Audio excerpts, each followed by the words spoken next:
The Phileas Club is entirely supported by its listeners. If you enjoy the show, please consider becoming a patron at patreon.com/The Phileas Club. Hey everyone, this is The Phileas Club, episode 114, The Social Media Sickness. Spoiler, we all have it.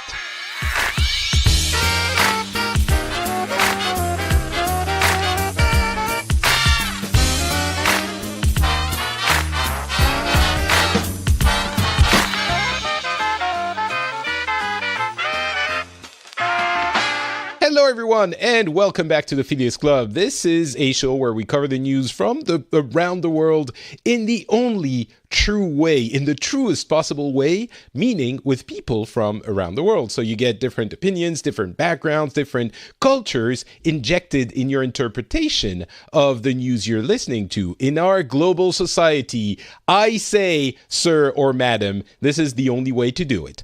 My name is Patrick Beja, and I am currently in Finland. I am French, so I get usually a little bit of news from both countries that I can call home. Today I'm going to have some stuff exclusively from Finland, but pretty entertaining. And we also have Matthias, who is back from Germany with depressing news. How are you doing, Matthias? That all depends. Do you want the American answer to that question or the European one? Because the American one is, well, I'm great. How are you? And the European one is usually you start talking about what's going on around you. And then Tom Merritt is responding with, oh, so you're actually going to answer the question, huh? So, well, I guess I'll prefer the American answer for now. And then we'll get into the European answer where you actually tell me how your country is slowly descending into chaos. Well, then I'm great.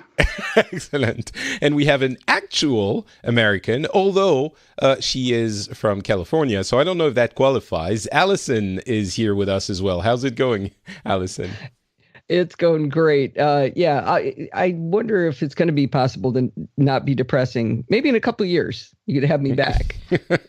You know, we were talking about this a little bit before the show started, before we started recording, and I honestly am having a hard time psychologically with this show. Not that I don't want to do it or anything, but a couple of years ago, I was thinking this show is something important that I'm doing. You know, it's a small scale, it's a small context in my own little way. It's something that I think can help bring people together, if not understanding each other, at least talking. And the more things have progressed, the less I'm sure that this is actually happening. And it's not just about on this show. We do have a lefty majority, I think, but I really try to get people with different opinions on the show. And I think to an extent we do succeed, but I don't know that we're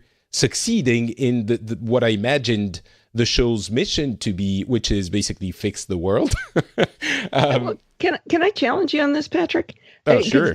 You know, I am primarily a listener, and in a little bit of a way, I feel like it's eating my vegetables. When I look at Phileas Club, I go, oh, I gotta listen because it's good for me. But every single time I learn something about how things are perceived in other parts of the world and problems that are going on and what's happening. And I feel like I have a better understanding and better empathy for people because I'm walking a mile in their shoes for a little while. And that's something that, you know, being from the United States, which is the center of the universe, we don't ever know that stuff, you know.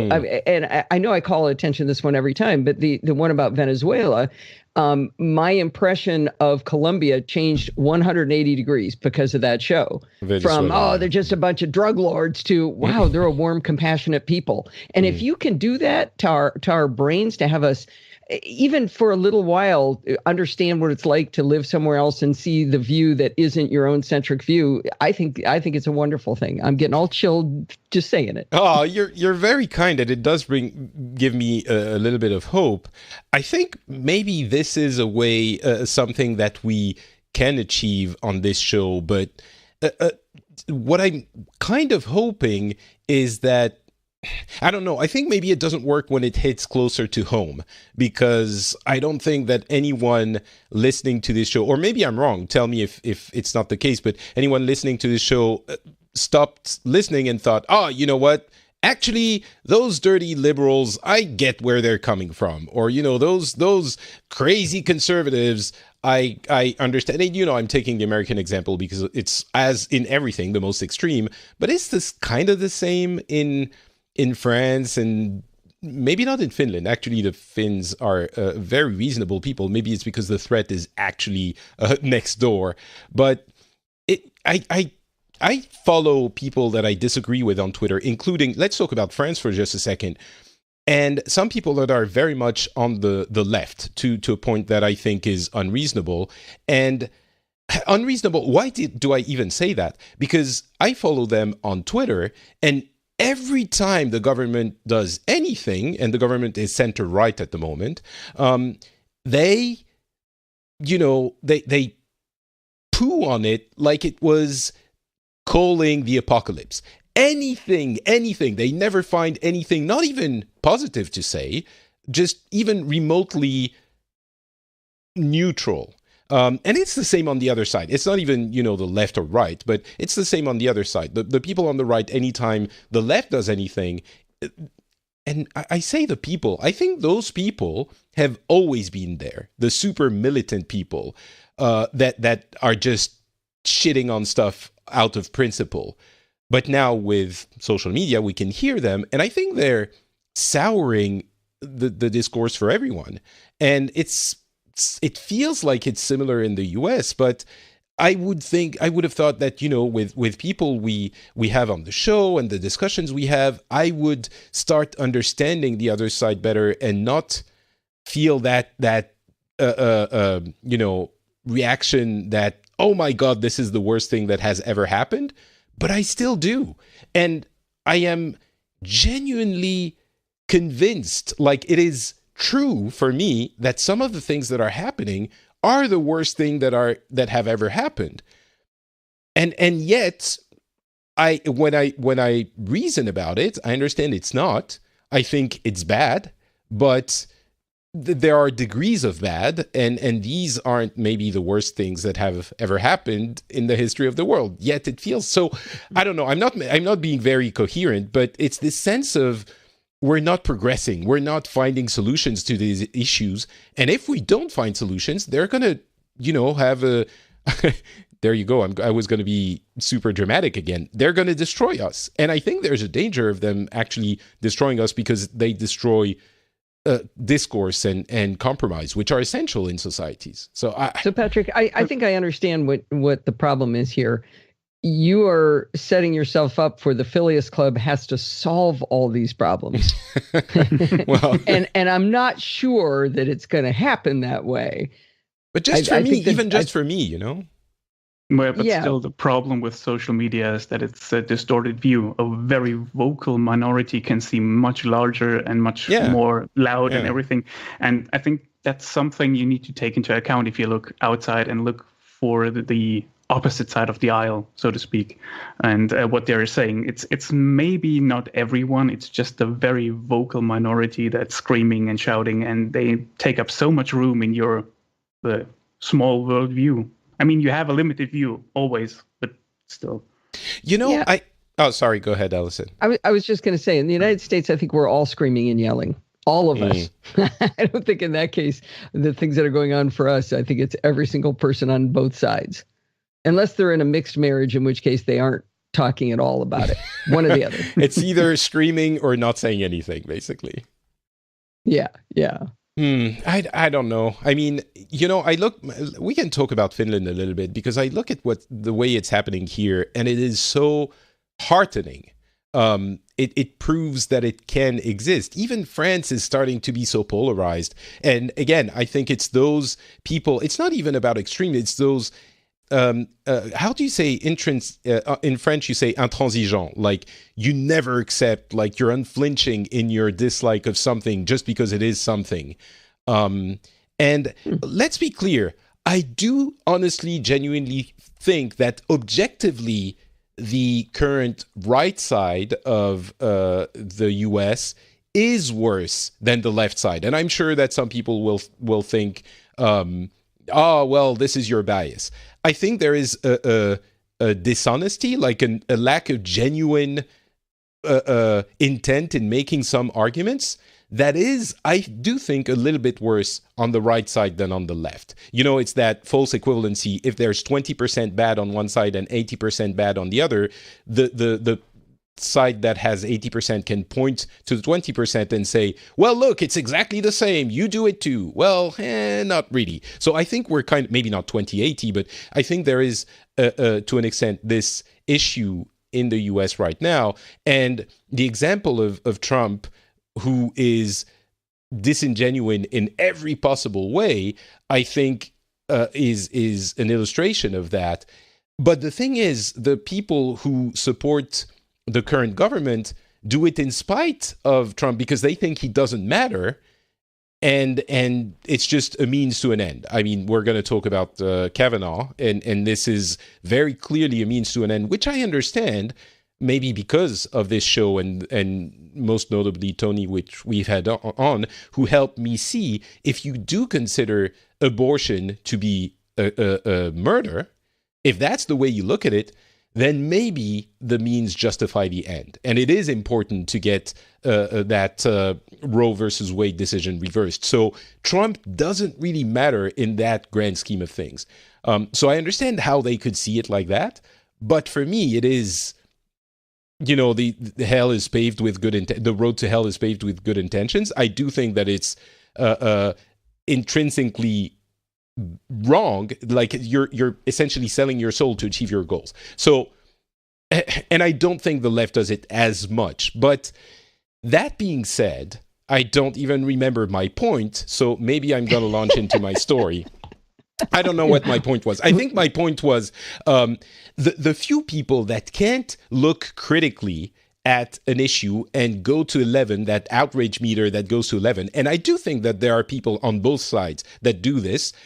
The thing is, it colors the other side's view of your side. If you have people on your side that scream bloody murder, that cry wolf, essentially, that cry fire in a crowded theater, every time anything happens, then the people on the other side look at this and think, well, now I never know when someone is being reasonable. When something that my side is doing is genuinely a concern, I can't know it because you always cry wolf. And this is what's happening with me in France. The people on the other side of the government, which I think is the one that I thought was going to be a good government. Obviously, they're making mistakes. Not everything is perfect. But I follow those people that I think are a little bit extreme, former, and it's not radio hosts, you know, it's former elected people, like political personalities.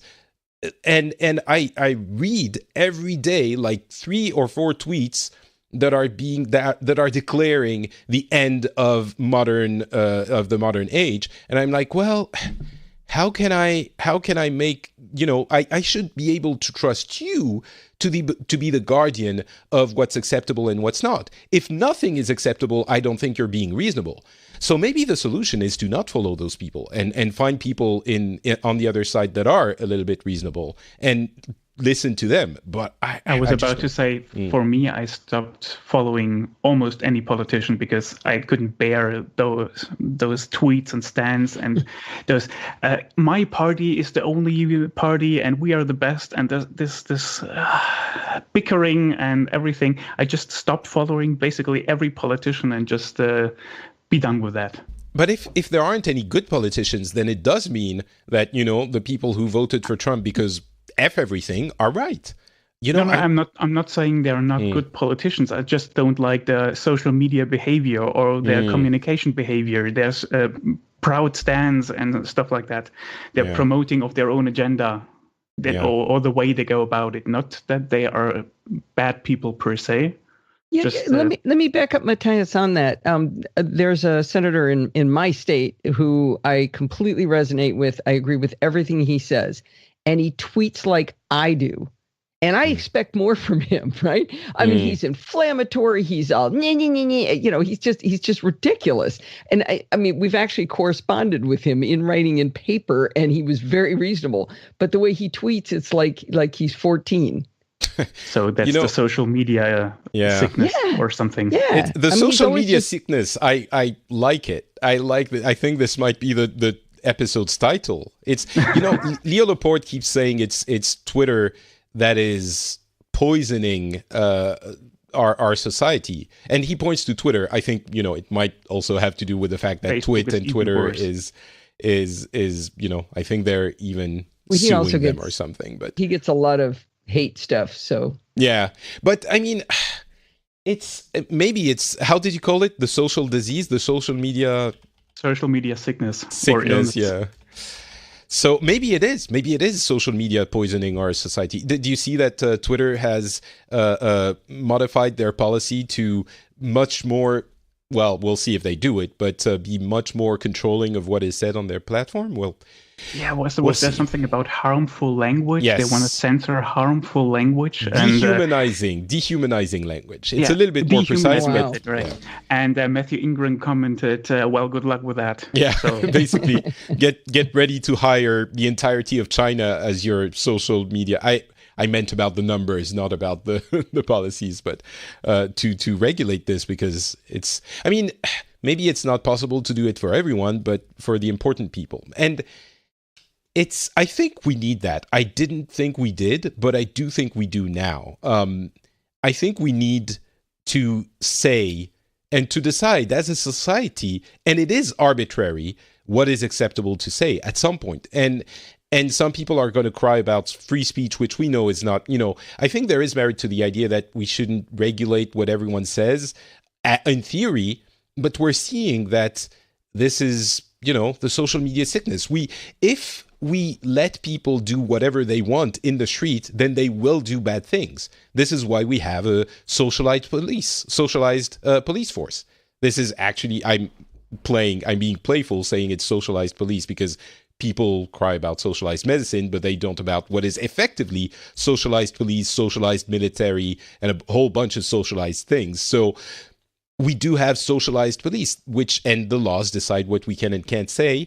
And of course, there aren't any laws, but there are basically laws of decency. And anyway, all right, let's move on to, it's very dangerous, I know, to say social media companies can decide what is decent and what isn't. But I think at this point, we're getting to a point where, it is some kind of a sickness and we have to do something about it. Finland. There's something really funny, or in the light of what I've been talking about the extremes and grandstanding in politics, something really interesting happened in Finland just this past week, involving Russia. So what's been happening is that there is a Russian company, I think it's real estate company, that has been buying, I'm saying Russian, I think the board has Russian members, I think it is mostly Russian nationals. They've been buying property on the archipelago of Turku, which is maybe the second biggest town in the country, and has a big archipelago which is close to shipping lanes and basically strategically important location. And they've been buying islands in that archipelago. It's very common. There are small islands that sometimes, it's not everyone, of course, but it's not uncommon for someone or a company to own one of those islands. There are hundreds, maybe thousands in the country, probably thousands. So they've been buying islands and properties in that archipelago that are strategically important. They're important because of shipping lanes and because of communications towers and masts and things like that. And this week, the NBI, the National Bureau of Investigation, very funny name, but is essentially the FBI for Finland, has raided those offices, and there were so many that they required the help of the actual army. Like they had army military people going into the islands and the offices to make sure they seized everything and got to interrogate the right people. And obviously, this was a massive story, and it was a the way it was reported was what is interesting, because all of the media is reporting on this as the official line is, this is an issue about money laundering and tax evasion.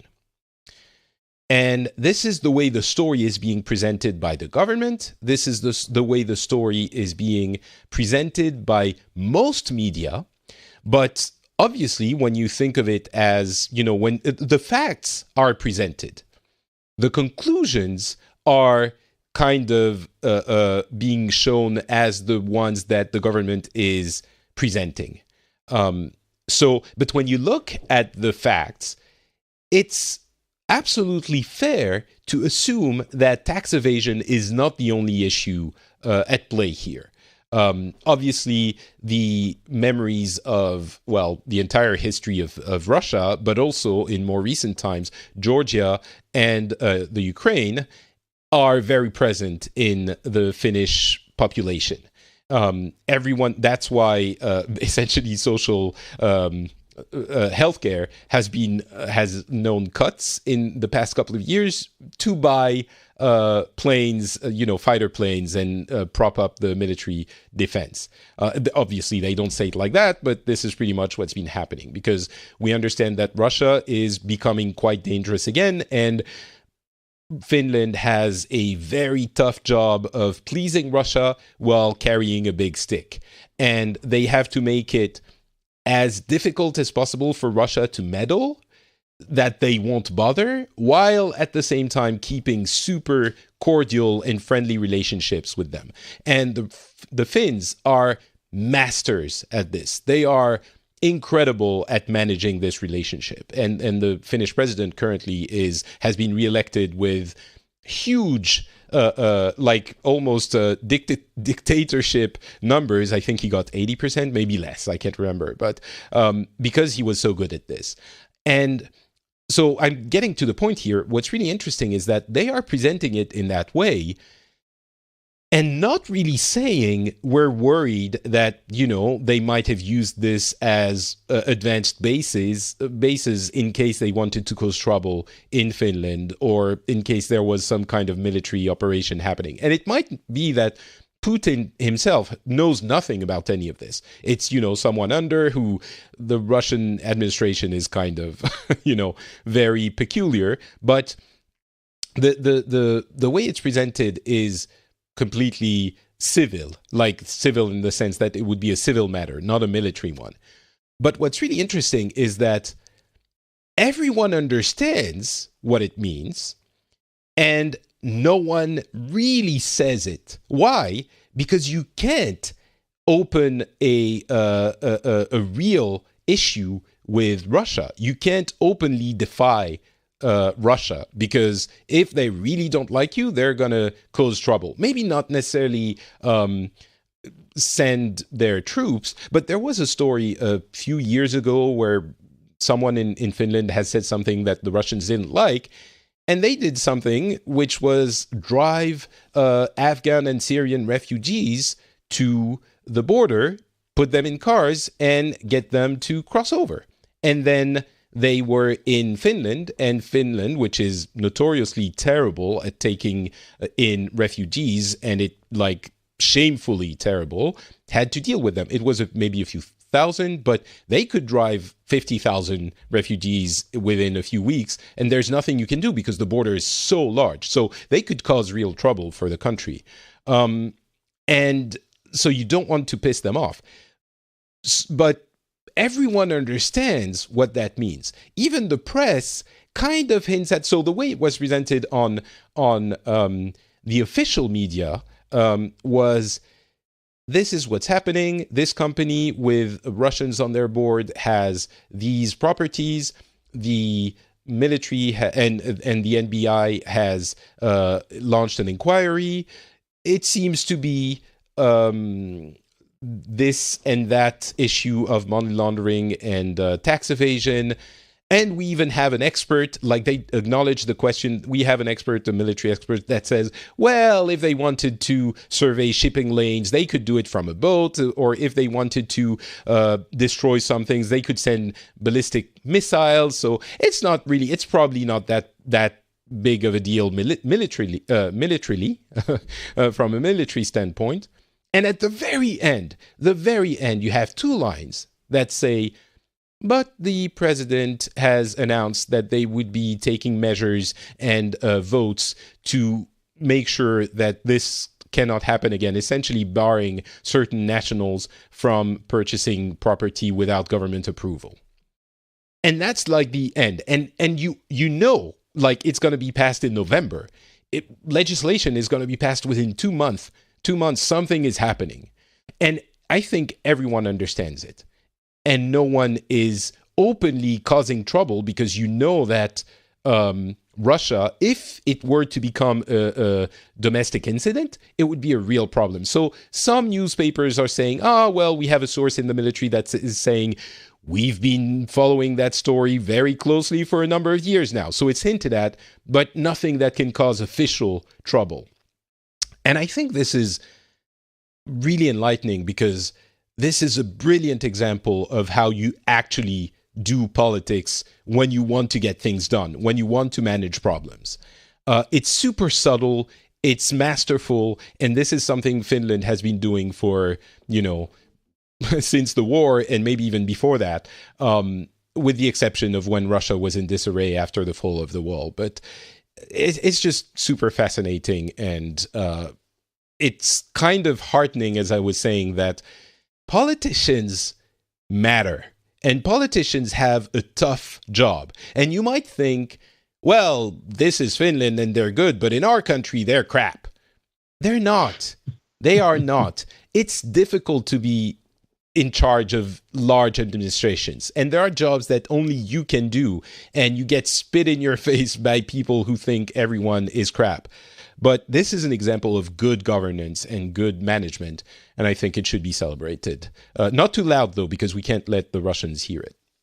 How about we agree on some of them are bad, but not all of them? Of course. Yeah, no, I agree. I don't have a problem with saying some politicians are bad. I have a problem with saying politicians are crap, because then it kind of enables you to vote for just anyone, as we've seen in this is a modus operandi for the people who want to sell you the bad stuff. They're like, everyone is crap, so don't trust anyone. Like, it's the same with the journalists. They're all bad. They're all corrupt. We've seen this in France. Like, they're all, sold to the big capital interests, so don't trust any of them. And of course, we have very good investigative journalists in France that do a great job. But if you don't trust anyone, then the people who have something to hide have less to worry about because you don't trust the journalists who are investigating on this anyway. So it's the same with politicians. Of course, some of them are bad, but not all of them. Anyway. Yeah, so it's good to once in a while say something positive, right? Yeah, we try. All right, I guess there isn't a lot to add on this one. So I'll very quickly go over another one, which is super fun. There's basically lots of student associations in Finland, and this is common in many countries. One of them is for a local tech not institute, but university, and they have a very noble goal. Like, again, I think this is something we can all look forward to, no matter where we are on the, not look forward to, but look up to, no matter where we are on the political spectrum. They have declared for themselves that the very heavy task of, they're called the Technology Students Sobriety Association. So obviously their goal is sobriety and fighting the alcohol abuse, and they go about it in a very clever way, very Finnish way, which I don't think many people would think of doing, which is they attempt to rid the world of alcohol by drinking all of it themselves. They essentially sacrifice themselves to help others. This is very common. Give. Yeah, exactly. It's all for the common good. And the thing is, there was in their neighborhood an alco, which is one of the official. There's a government monopoly on alcohol, and they have alco shops where they sell alcohol. And there was one that was going to open in the neighborhood of their university. Obviously, this was unacceptable to them. It was an affront to their mission in society. So they decided, it was in August at some point, it's a large store. It's like they sell a lot of alcohol. So they decided to make it their mission in one day to drink all of the alcohol from that store to help the neighborhood. And that was front page news on Helsinki Sanomat, which is one of the main newspapers, with live video of the event. And I mean, unfortunately, they didn't succeed. There were just too much. But it was admittedly in a slow news day and week because it was the middle of summer, but it made front page news. And it was a great, great undertaking, which I'm sad they didn't succeed at. So that was a funny one. Okay, I believe have a Patreon or something to finance this undertaking. Well, I don't think so. I think, it's just they do it out of the kindness of their own heart. They don't have... they don't want to take your money for it. But yeah, so that was, the Finns drink a lot. They are, although in recent years, things have been going worse or better, according to what you believe, because kids drink less because they're at home playing video games. This is like official studies that find alcohol consumption and cigarette consumption actually is down because the kids are at home playing games. So, yay, video games. All right, enough good news, enough fun, positive things. Allison. Now we get to the depressing part. Yeah. Why don't you tell us what's happening in the U.S.? Well, I've been trying to think of a positive way to spin this. Yay, a dangerous pedophile is behind bars, or what's going on with Brett Kavanaugh. I'm sure everybody's heard by now that Bill Cosby is behind bars. Who is? Bill Cosby. Oh, right.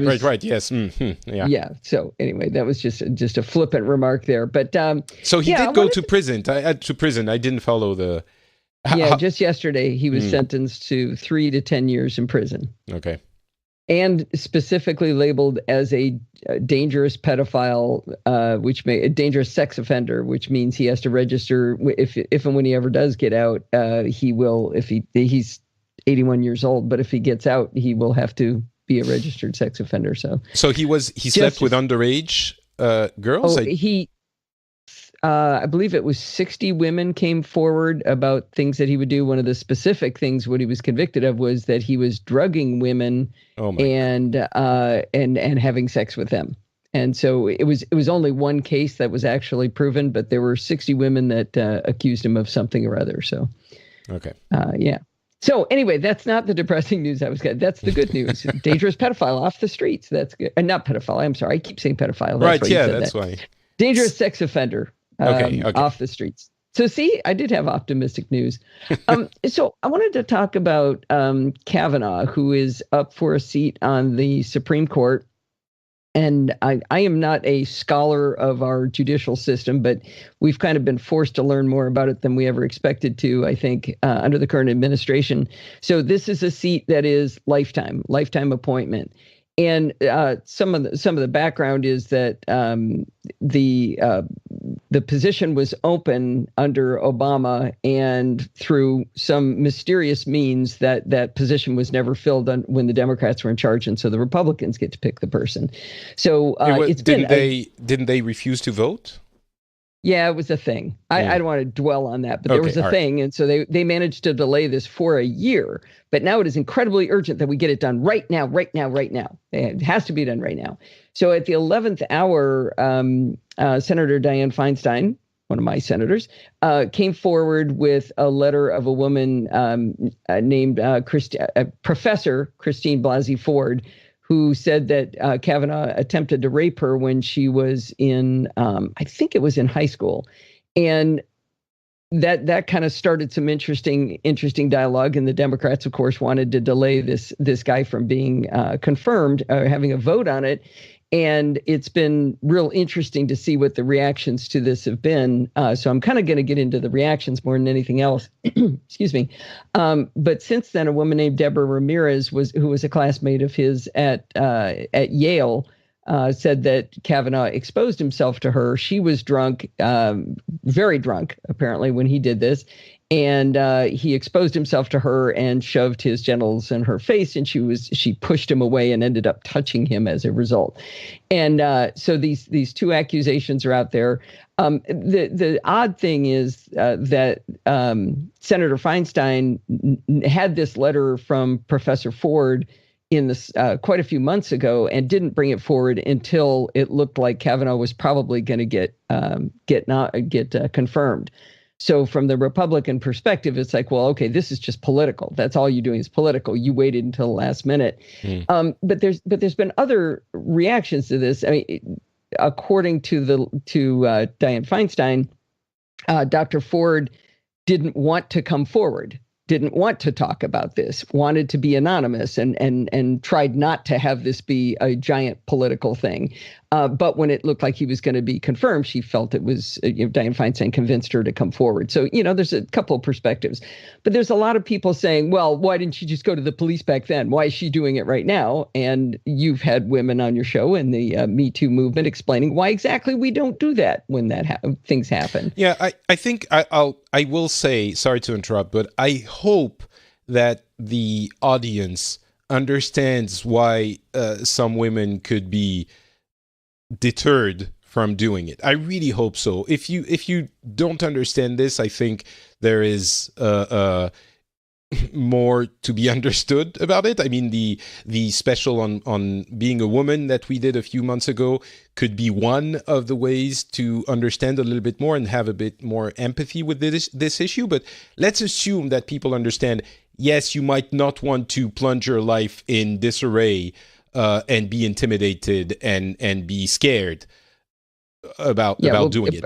Professor Ford has had to move her family because she's been getting death threats since this. So just in case you think this is something you would enter into lightly, that's part of it. But since then, Deborah Ramirez, who was the Yale classmate, has come forward. And the interesting thing is that Professor Ford wants there to be an FBI investigation into her allegations, wants to testify to the FBI, which if you have false statements to the FBI, you go to prison. I mean, it's illegal to do that. That's a big offense. And the Republicans don't want there to be an FBI investigation. They're like, no, the FBI never does that. And I believe, I may be getting this slightly wrong, I believe it's actually the president who may have to authorize that at least, but it may be this judicial committee. I'm not exactly clear on exactly who has to do that. But they don't want there to be an investigation. They want to go right now. And the reason they want to go right now is because our midterm elections are coming up in November. And there seems to be a reasonable possibility that the Democrats will take back control of the Senate, the House, or both. And so they want to get this guy in now because he is very, very conservative. So, but what I thought was most interesting about this is these conversations about a lot of people on the conservative side are saying, why didn't this woman come forward earlier? Or worse yet, they're saying, oh, he was in high school. He was just drunk. He did this, come on, boys will be boys kind of an attitude. And there's an article in the New York Times where they interviewed a bunch of high school students on what they thought about that reaction to what's going on. And it's a fascinating read because these kids are saying, the best quote in the article was, for me and my friends, his past is now. Are you telling me that it's okay? Is it okay if I just, I'm just going to get drunk? I might try to rape a girl. It's not that big of a deal. I'm in high school. And they're saying, that's not the way our parents are talking to us. They're saying what we do now matters a lot and that it's crucial to our who we are as humans. So how can you look back at this guy and say, oh, it doesn't matter what he did when he was in high school? That was a long time ago. It was like 35 years ago. I'm really conflicted surprisingly, maybe, because when I look at it from afar, how old is he? How old is Kavanaugh? I don't remember. He's not that old, though. I mean, he'll be on the Supreme Court for 30 years, probably. I mean, it could be a very long time. But see, he's 53 years old. So high school was 40 years ago, right? 35. Mm-hmm. I really don't want to say that it's not that. I don't know. It's attempted rape. Attempted rape. Just attempted put that at the rape. front of your sentence, and now try to say the rest of what you were trying to say. So what I want to say is that I understand that it feels like political shenanigans. Obviously, and it is. It is. Well, I mean, if he is actually. Is there no prescription on rape? I guess not when you're being elected to the... What does prescription mean? Oh, sorry. It's in French, meaning a crime you can't be convicted for a crime after a certain amount of time has passed. Obviously, for murder, there isn't. Correct. They call it a statute of limitations. Right. Thank you. Yeah. I guess maybe for rape. So this is not a criminal. This is not any kind of criminal charge right now. But its meaning in this context is the moral fiber of the human that is going to be judging everybody else, right? Yeah, I mean, you got to be above everything. I mean, I would hate to have this kind of investigation into me. I'm just saying. But I'm also not trying to be a judge of the right and wrong in the United States. Also for a lifetime. Appointee, yeah. It's like, I mean, exactly. Was the previous appointee, which the former parliament refused to vote on, basically the Democrat appointee was a woman, I think. Did she have similar? I don't remember anything about her. Okay, I'm just wondering. I'm just wondering if the Republicans had similar things to say about her. I mean, obviously, if it's true, which I'm inclined to think that we don't know. On paper, I understand we shouldn't doubt women coming forward about these kinds of allegations, but on paper, it's not proven yet. Correct. But if you launch an investigation, then it's very possible that the time will pass and that the elections, the midterms, will make this appointment impossible, which I understand is a problem for people who are leaning Republican. They are thinking, well, we understand, but no. On the other hand, it's kind of difficult to make this point when you delayed the other nomination for a year, the Democrats' nominations for a year. And that's why I was asking, do they have similar things to say about her? Or, were they saying she shouldn't be elected, not just because we don't like her, but because her character is in question? I don't think that was the case. Okay. Sorry, go ahead, Matthias. I think it was me. Anything. I'm just, the conclusion I'm coming to here is, as impossible as it might seem, I think the Supreme Court should have someone elected to it that is elected with both. And this is a problem, the both parties thing. We're not going to go back into the two-party system, which is seriously the core and source of all evil in the U.S. I honestly, genuinely think don't go back into that, though. What were you going to say? I was going to say, I think it should be a clean vote. I think it shouldn't. I think it should be delayed. The other thing is, from the public's perspective, he has the lowest approval of any candidate for the Supreme Court in the history of polls.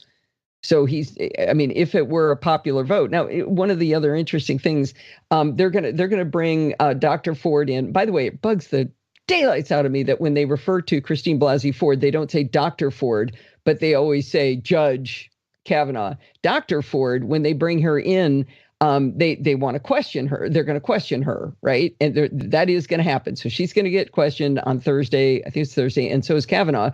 But the problem is the Republicans don't have any women on the Judicial Committee. It's all men. I think there's one Hispanic guy and all white men other than that. And so they can't be seen as a bunch of old fat white men, badgering this woman about something that happened to her. So they went to get somebody from the outside who was a woman to question her. And that's really, really unusual too. So, I mean, they just look terrible in this. And like you say, it's hypocritical what they're doing. They had a long time. I mean, how long has President Trump been president? I mean, it's been like 48 years is what it feels like. All that time, you couldn't have been coming up with this appointee. You couldn't have done this much farther away from the midterm elections. So you kind of picked the timing too, right? I guess, yeah. It's interesting that he's the only candidate they have on their short list. I mean, of course, they take someone who is relatively young because they want to hold the seat for a long time, I know. But still, why don't they have anyone else on their list who is maybe a little bit more, has a more of a clean West? I don't know how to. Well, I'm sure it's very difficult to find someone that fits all of the. The thing is, you can do better than the worst. So. Well, I don't know that he's the worst. No. By the polls, he has the lowest approval rating of any candidate in the history of time. I will say, he is the worst. I will say that no matter who is nominated, who is considered, some crap will come up. And this is bad crap, but some crap will always come up. Like none of us is 100% clean. Hopefully not every one of us has attempted rape on their rap sheet. But none of us is 100% clean. So I understand the feeling of, well, there will be something that will make it seem like he shouldn't be or she shouldn't be elected. However, again, I think, and I don't know if I can convince anyone on the Republican side, but I really think from the outside, it seems like this is too important to elect someone that has this big a rock in their shoe. Like, it's a lifetime appointment. As you were saying, he's going to be there for 30 years. He's going to decide everything about how Americans act. It's not even whether or not he is clean or not. It's about everyone should agree, not everyone, but a majority should actually agree, we should get this guy in. And maybe I'm kind of the majority of the elected representatives of the United States are apparently thinking, yes, he should be in. So it is a democratic and maybe not reliable, but dependable process. He is being voted in by the elected representatives of the U.S. I don't know. I keep going back and forth. Maybe it is inviting. This is likely to get very a little bit more interesting. So let me throw in the next piece that is supposed to drop. I believe it'll be today. Oh, it's not over? Okay. Oh, no. This is getting more interesting. So do you remember the porn star Stormy Daniels that said that she was paid off by Michael Cohen to not talk about the fact that she had an affair with Donald Trump? Mm-hmm. And then Michael Cohen was convicted, and it all came out that he actually had paid Stormy Daniels this money on behalf of the president. So the lawyer for Stormy Daniels is a guy named Michael Avenatti. And Michael Avenatti is probably one of the most self-serving humans I've ever observed in my life. I mean, you could tell when he was on the air talking about Stormy Daniels that it was all about me. Look at me, my name. Here's my name. This is me. I'm Michael Avenatti. Well, he says he has another woman who says that Kavanaugh abused her in the same way that Ramirez was. That was the woman in college at Yale that was drunk and he exposed himself to her that she claims. So he says that the day before yesterday, he said, in the next 48 hours, I will come forward with this woman. And so he's being very theatrical about it because the vote is tomorrow. And he said that in the next 48 hours, he was going to come out with her and that there was a at this school he was at, I believe this is in college, at this school he was at, that they actually had a group of boys who would target a specific woman, get her drunk, and then gang rape her. That's what he claims he's going to come forward with today. And one of the things I wanted to say back to the conversation about doing an FBI investigation is what fascinates me is I worked in a large company, a 60,000 person company, and a woman who worked for me said that this guy had sexually harassed her. And when I told Human Resources, it immediately launched an investigation into this guy. And the two things they said they look for is persistent and pervasive. So persistent meaning just badgering the same woman or man over and over and over and over and over again to go out with them, have sex with them, whatever the thing they're doing to them is. But the other thing is pervasive. How many different women or how many different men got harassed by this person?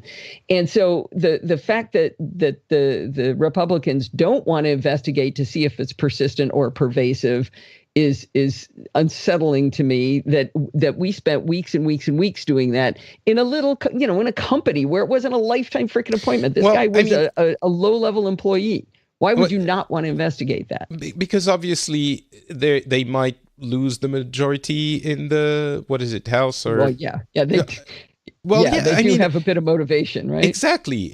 And I think, as horrible as it sounds, it's not, from their point of view, unreasonable to say, dude, if we launch this investigation, we might not be able to get him elected.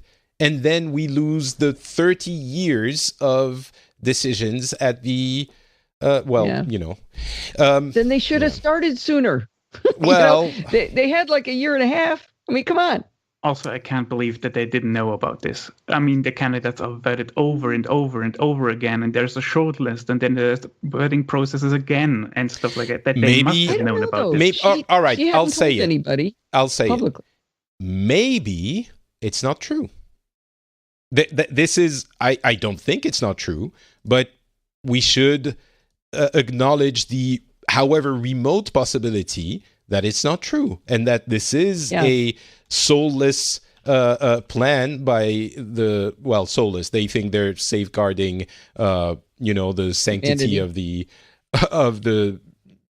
Supreme Court, but maybe it's not true. It's possible. Yeah.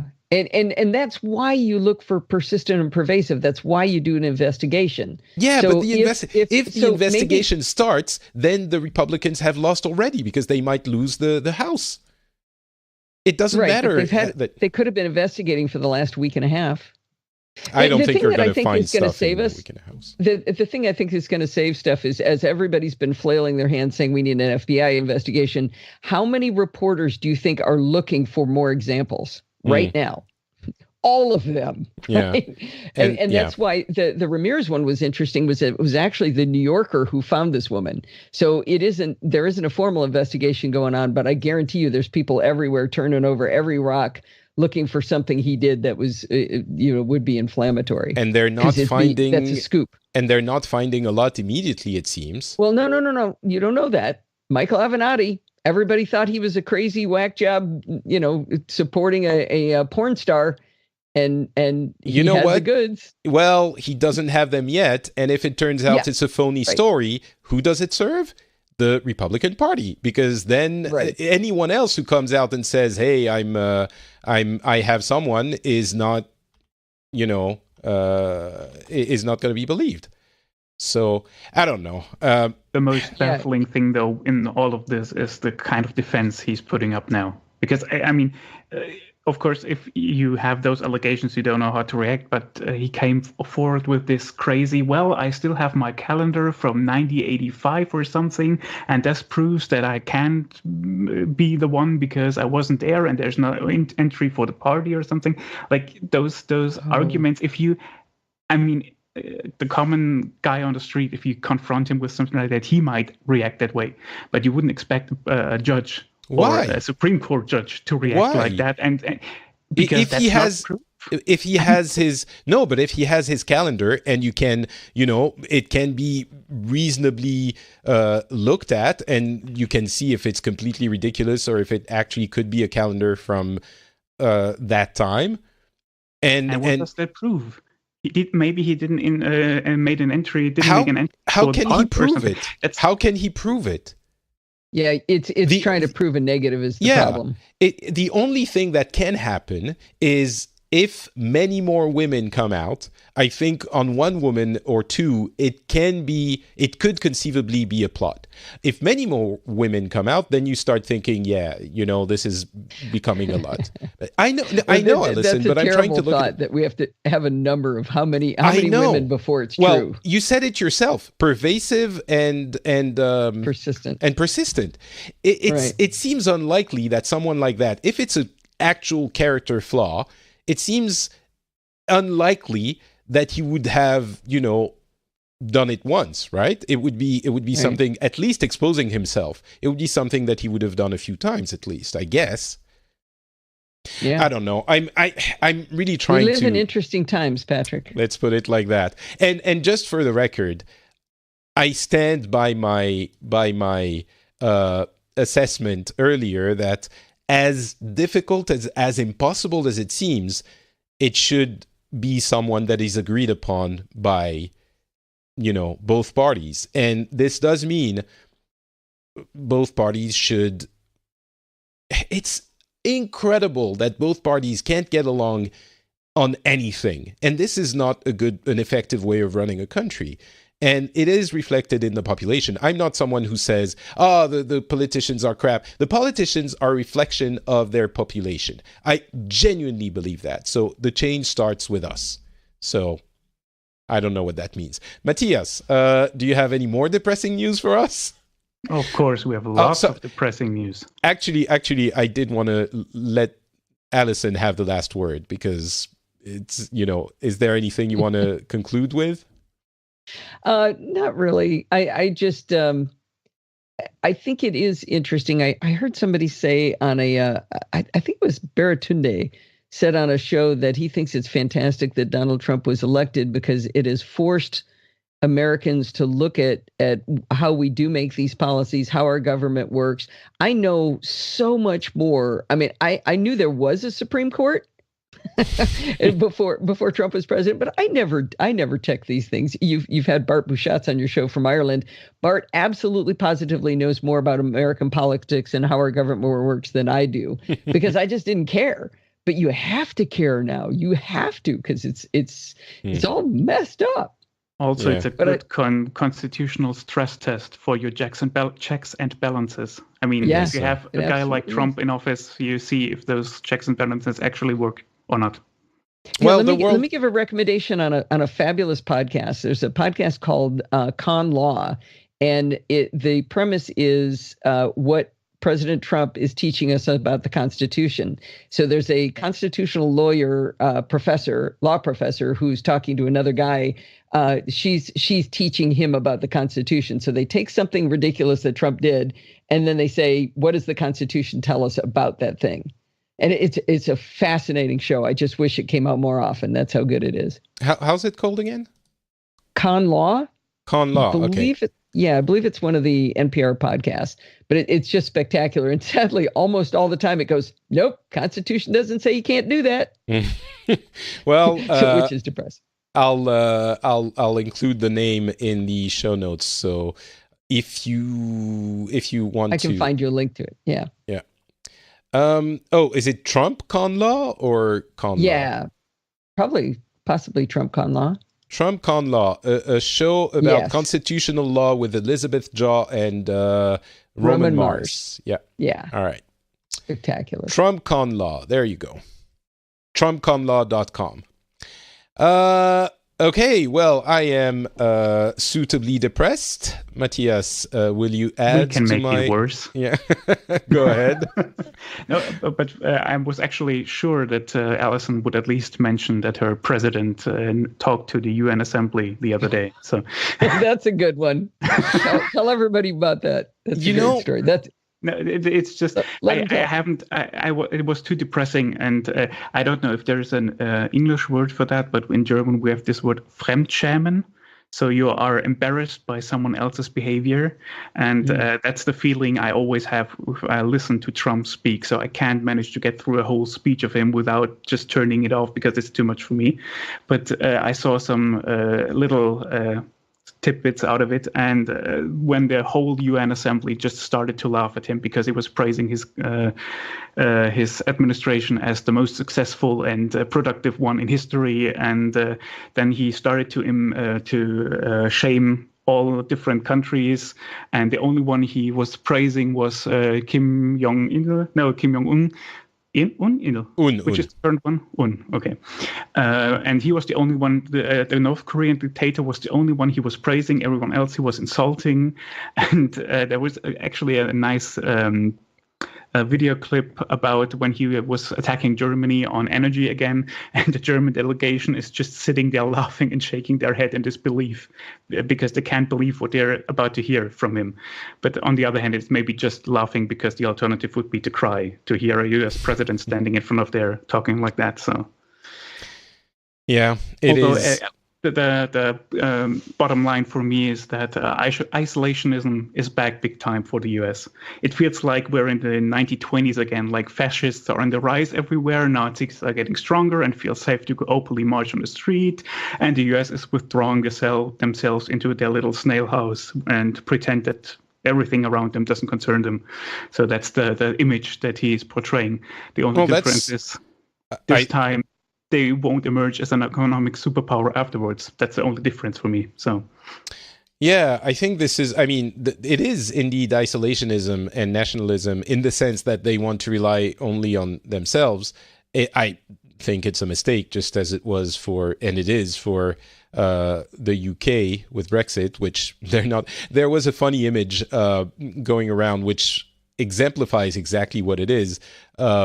It was basically a fake tweet from Theresa May saying, hey, Sony, I want to interrupt my PlayStation Plus subscription, but I want to keep receiving the games from the subscription. And you're not proposing anything that makes sense to me. This is unacceptable. I want a good compromise. And this is essentially what the UK is asking of the EU with Brexit.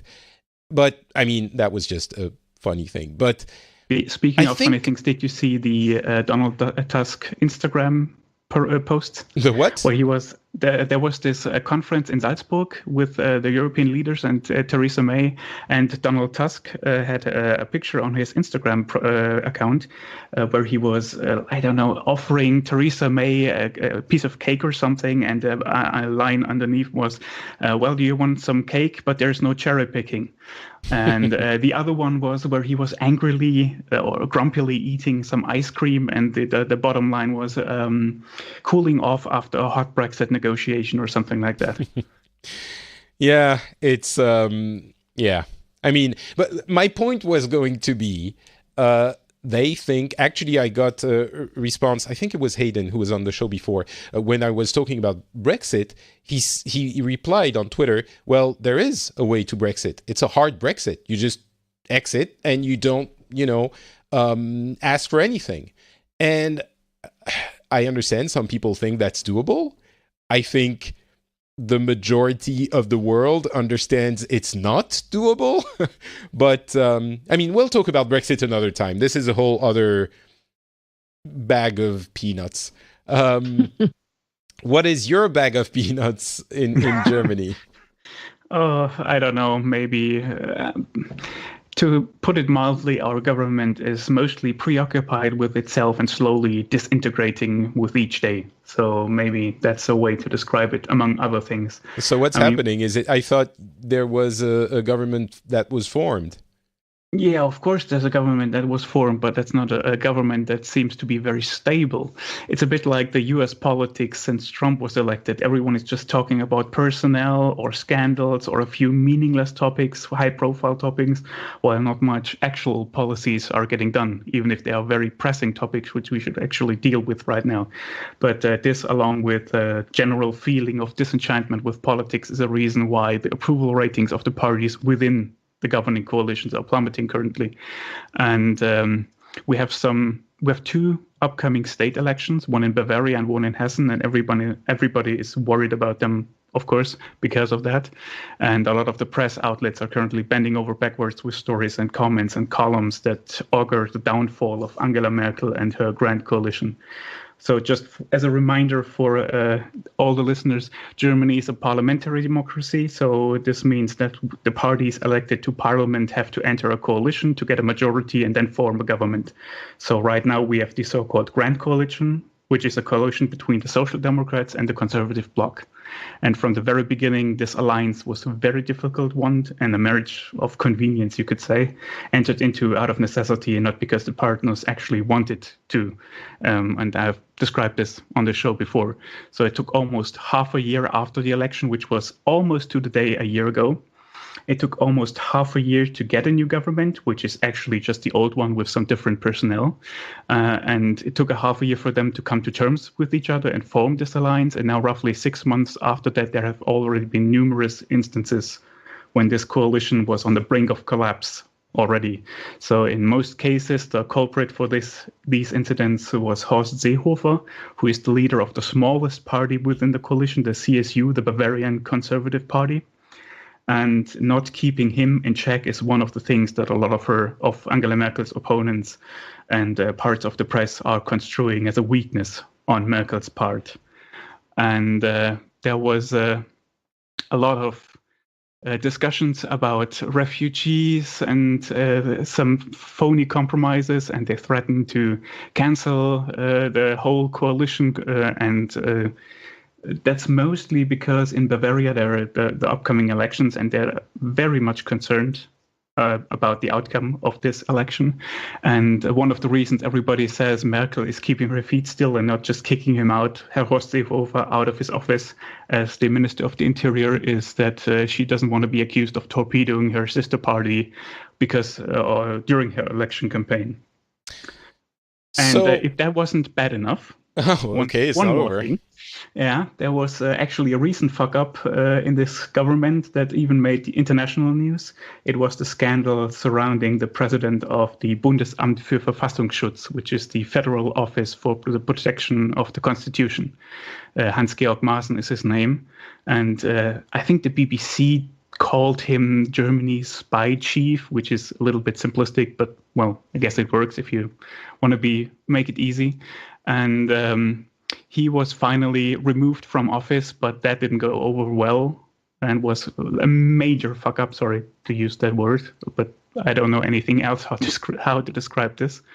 And also just yesterday, there was some surprising news that there was a party intern election within the Conservative Party, and it was about the leadership of the Conservative Parliamentary Group, and the current faction leader, and who is also Merkel's man in parliament, so to speak, has lost to his opponents, which is rather unusual. Now the opposition and the press are having a field day with this, and they're interpreting this as another blow for Merkel and that she's weakening even further within her own party. And although if you look really closely and objectively at that, it's not just a blow for Merkel or an attempt to teach her a lesson by her own party, but also the man is called Volker Kauder, and he has a lot of enemies within his party, and he made them all by himself with his management style, if you want to call that. So it's not just a blow against her, but also against him. But in the whole picture, the overall picture, it's looking rather grim for her. So this is all lingering. This is all fueling the lingering disenchantment with politics we have all over the place. And a lot of people are now, especially the press, are now calling for a stop of this tragedy and call for new elections. But that is, for one, that's not really easy within our political system. It's very hard to get new elections by design. And the other problem is that new elections will most likely not yield a coalition or better results in terms for possible coalitions. And it might make things even worse, especially if you see the latest polls, because some of them have the fascists from the AfD, the so-called alternative for Germany, now are the second largest party in the recent polls, and there might not be even enough votes for a grand coalition, which is usually the fallback. If nothing else works, you usually have the grand coalition between the Social Democrats and the Conservatives. But the SPD, the Social Democrats, are plummeting and are now like the third or fourth only the fourth largest party in parliament, if you believe those polls. So basically everything is fucked up and no one really knows what to do, but they're trying to muddle through. And Merkel and the Social Democrats are now publicly admitting that they need to focus on actual policies and not just looking at themselves all the time. Although Horst Seehofer, the culprit I mentioned, he didn't say anything about that. So yeah. I guess he'll just go on like that. But another good title for this episode would be Everything is Fucked Up. Please donate to the Patreon of the Phileas Club. That would be very much appreciated. Are we wrong, Matthias? And, Allison, even though you're in the US, you're in the most European state in the US. Although, actually, Allison, your state is the sixth biggest economy in the world, and you have economic success and everything seems to work. Although I've been in California and you have homeless people and working poor, and it's very distressing from a European point of view. But you might see more homeless people because it's warm out, actually. I don't know what the statistics are, but I've always wondered about that. If you can sleep on the beach and it gets down to 65, I'm not sure you're going to be homeless. You're going to be outdoors a little more. Yeah. But are we wrong? It seems like it's not. Maybe it's not working, or maybe it's exactly working the way it's supposed to. Maybe this is the way the system handles major crises. But what specifically are you talking about is working well or not working well? Everything. It all seems completely messed up. The governments, the nationalistic feelings are rising everywhere, and I think everyone on the obviously everyone hates Nazis. Let's get that out of the way. Everyone, hopefully, who listens to this show dislikes the fact that white supremacists and Nazis are walking around in many European countries and throughout the world and feeling safe enough to show up again without assigning blame to anyone. I think we would all agree that this is not a good thing. And if you don't agree, then this is the one where the buck stops for me. You're not welcome listening to this show. These people who think, Nazis should walk around, no, we're not going to listen to you. But aside from that, some people are just saying we should not have international trade and have open borders, and this is not good for our country. And it's a major, major difference in not just opinion, but thought of how you should deal with society. It's a societal choice. Support for this NPR podcast and the following message come from really? Sorry. with their new original drama. Did I? First, I don't even know how I just caused that. I don't know. Let me throw my phone outside the door so it'll Okay, stop. You can't stop it? Sorry. Did you trigger some keyword like okay, maybe Google, or something? I called something, yeah. But yeah, this is a major opposing. These are major opposing views in the way. Essentially, what I'm trying to say is maybe the way things would work out a few decades ago would be war. Maybe we would go at war or civil unrest. Maybe the system is absorbing the shockwaves of these massive political differences. So, Patrick, you know how you've talked about not wanting people to go to 11 on every single topic. I think you're listening to the news that has the motivation to tell us everything horrible. And to give a different analogy outside of politics is if you look at the rate of violent crimes that are reported on the news versus the rate of violent crimes. I mean, we are in the most peaceful time of all time in the United States. We have the lowest, I have to check whether that's still true this month. I mean, it was a few months ago. The murder rate is way down. Violent crimes are way down. We're doing much better in a lot of ways. But that is not what you hear on the news. Of course, and there's less poor, and there's more education, and the standards of living are rising everywhere, and there's less sickness. So the world is not coming to an end. No, I agree. And maybe that's the important thing too. But we always come back to the social sickness, as we call social media sickness, because all of that is true. But look at Twitter, look at Facebook, look at Instagram, not maybe, but all the social media, and look who is out there shouting the exact opposite, and people believe them. So maybe what you're saying, let's get back to the story in Germany. Maybe this is just a turbulent time for the German government, but maybe there's been others, and it will resolve itself, hopefully. And it's not civil war. It's not massive, never before known. What you're saying, Allison, is that essentially everything's fine, or maybe not everything's fine. No, not everything is fine, because we have literal Nazis walking down the street and chanting anti-Semitic slogans and showing the Hitler salute and stuff like that. We have that in numerous cities now. The so-called alt-right and whatever you want to call those far-right groups are using every excuse to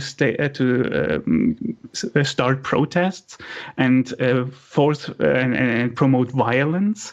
And we have a few weeks ago, it's almost a month or two maybe, there were the incidents in Chemnitz that made world news, where Okay. You know what I feel like right now? I feel like the cartoon that has an angel on one shoulder and the devil on the other. Allison, you're the angel telling me actually things are fine. Matthias, you're telling me the world is burning. And I don't know who to believe.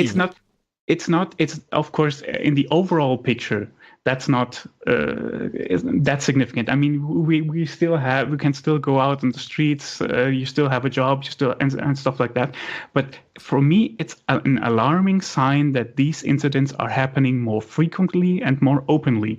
And I mentioned before that when we talked about Trump and the UN Assembly, that I feel like we're in the 1920s again, because I have seen a lot of people making that reference, because between the world wars, there was the so-called Weimar Republic in Germany. And that was, when I was in school, that was one of the topics, because it's the precursor to National Socialism, and you learn about that stuff in school. And I always thought, well, what was it like? What must it have been like to live in those times when you see the economic turmoil, the political instability, the rise of fascism and stuff like that? And I think maybe we are now in the 1920s of our century, because it feels little bit like that. And I'm afraid that this might be the precursor to what is about to come.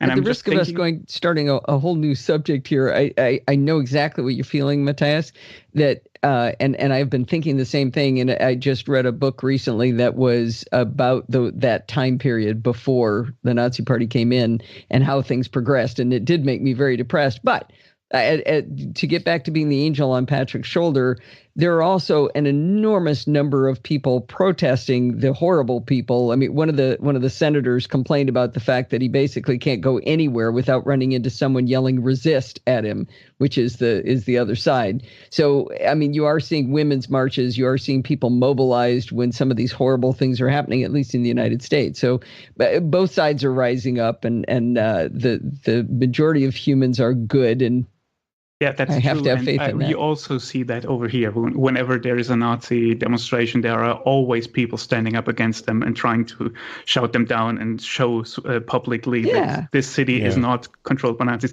That's all true. The only thing, just one more sentence. It might be, you might call me an alarmist if I tell you about stuff that is happening here. But for myself, I just have decided I would rather have someone tell me one day, see, it wasn't all that bad as you thought, instead of asking me one day, why didn't you stop it while you still have the chance? So it's just, for me, I don't want to ignore this. I don't want to sugarcoat it. I just feel that I need to take action, because if it really comes as bad as it might be, now is the chance to stop it, and I don't want to lose this chance for me, myself. You know, I agree with the sentiment, but I also fear that when you go that route, you end up being the person who cries wolf every time something happens that I was talking about earlier. You know, it's a very difficult balance to find, because if you're not sure that something really bad is happening and you start screaming that it's really bad, the time when it's really bad, people are not going to listen to you. For myself, I see it in my family. If I talk to people in my family, if I talk to people in the streets or out here, there are so many people who actually sympathize with what I call them fascists, and I always get angry shout after that, but I see them as fascists.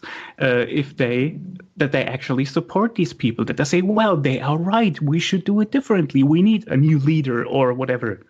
And that's just, for me, I feel it's that's really scary. Yeah.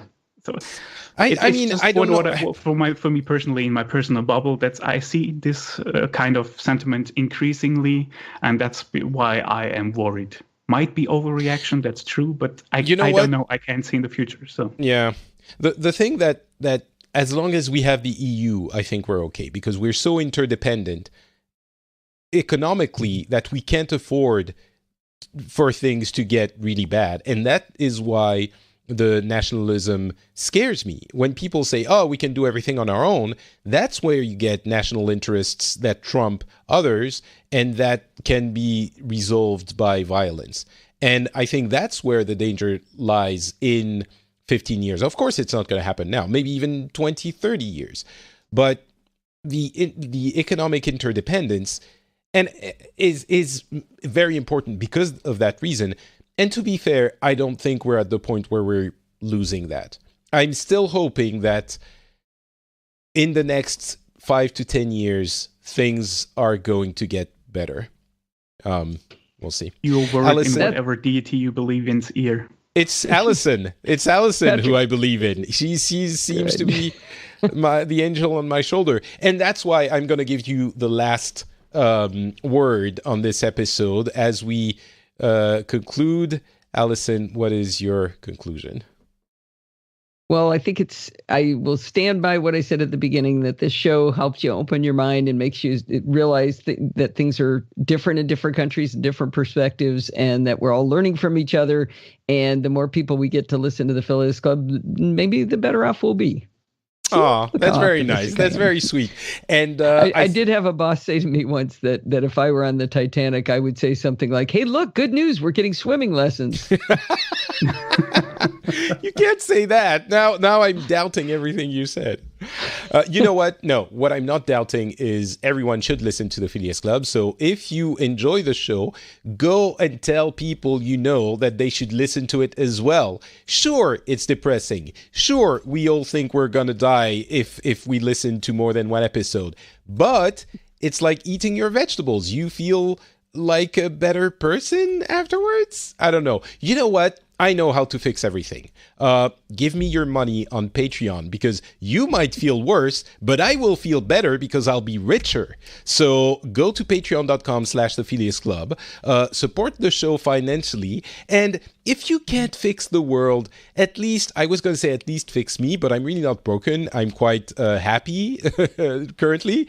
But you can always do with a little bit more money. So support the show and show that it's worth something for you. You can do that if you want to. Of course, I appreciate the support of my patrons immensely, and I'm very glad that you gals and guys think that the show is worth a little bit of your hard-earned cash. So thanks very much to the patrons who allow this show to exist. Allison, where can people find you if they want a little bit more of optimism in their life? Well, I don't talk about this kind of thing normally on podcasts. I'm a tech podcaster. I do the No Silicast podcast, a technology geek podcast with an ever so slight Apple bias. You can find that over at podfeet.com, and along with 2 other podcasts I do, all geeky all the time, no politics. We don't even say bad words, so it's a happy place. Nobody ever dies on the tech shows. And you can follow me on Twitter at podfeet. Excellent. Matthias, what about you? If they want some alarmist shouting that the world is ending and that the Nazis are coming.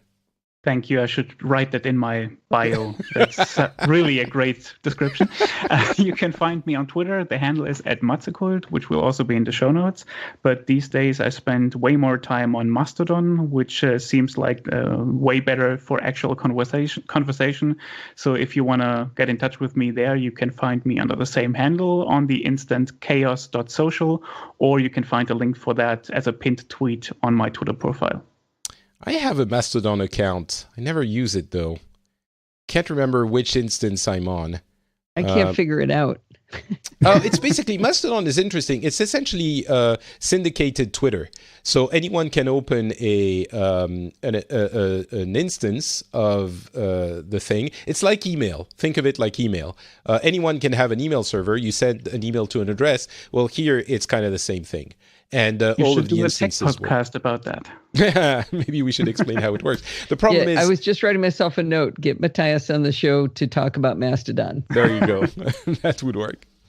All right. Well, for me, it's Not Patrick on Twitter, Facebook, and Instagram. And the show is available at FrenchSpin.com. If you want to comment on what we said, if you have some bright lights, hopefully you can come and share them with us. Maybe you are not so optimistic and you want to let us know what you think as well. That's perfectly okay. You can do that at FrenchSpin.com. As I mentioned, you can also support the show at Patreon.com/The Phileas Club. The link is also in the show notes, so you can go to it from there.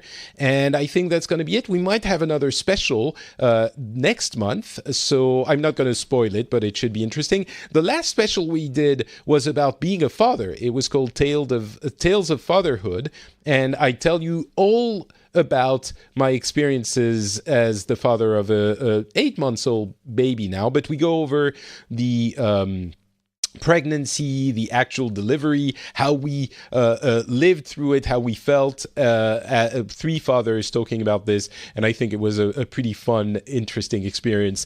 And you might learn a thing or two that people don't tell you before you become a dad or a mom, and it's good to know. So go check that out as well. It's just the previous episode, and we'll be back in a few weeks or a month with a new episode, and hopefully the world won't have ended before then. We'll talk to you at that point. Bye.